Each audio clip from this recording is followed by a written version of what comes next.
உடல் அழியக்கூடியது, ஆத்மா அழியாது என்று அர்ஜுனனுக்கு கீதோபதேசம் செய்த கண்ணன் அழுத இடம் ஒன்று உண்டு. அது எந்த இடம் தெரியுமா? கர்ணன் அடிபட்டு இறக்கும் தருவாயில் இருக்கிறான். அவன் செய்த தர்மம் அவனை காத்து நின்றது. அந்த தர்மத்தையும் கண்ணன் தானமாக பெற்றுக்கொண்டான். கண்ணனுக்கே தாங்கவில்லை. உனக்கு ஒரு வரம் தர விரும்புகிறேன், என்ன வரம் வேண்டுமோ கேள் என்றான். அப்போதும் கர்ணன், மறுபிறவி என்று ஒன்று வேண்டாம், அப்படி ஒருவேளை பிறக்க நேர்ந்தால் யாருக்கும் இல்லை என்று சொல்லாமல் கொடுக்கும் உள்ளத்தை தா என்று வேண்டினான். கண்ணன் அழுதே விட்டான்.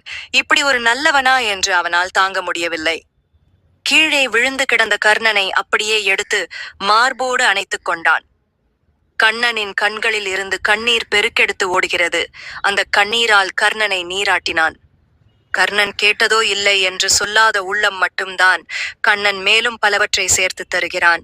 நீ எத்தனை பிறவி எடுத்தாலும் தானம் செய்து அதை செய்ய நிறைய செல்வமும் பெற்று முடிவில் முக்தியும் அடைவாய் என்று வரம் தந்தான்.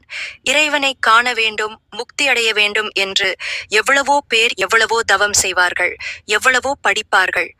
கர்ணன் இறைவனை காண வேண்டும் என்று தவம் செய்யவில்லை, முக்தி வேண்டும் என்று மெனக்கெடவில்லை. இறைவன் அவனை தேடி வந்தான். கேட்காத போதே விஸ்வரூப தரிசனம் தந்தான்.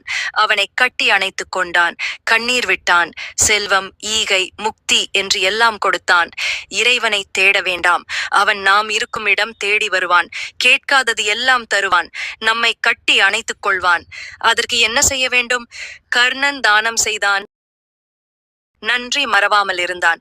எளியவர்களுக்கு உதவி செய்தான், தனக்கு உதவி செய்தவர்களுக்கு நன்றி மறக்காமல் இருந்தான். அவ்வளவுதான். உலகளந்த பெருமாள் அவனிடம் கை நீட்டி நின்றார். ஈகை எவ்வளவு பெரிய நற்செயல்! இயன்றதை செய்வோம், இல்லாதவர்க்கு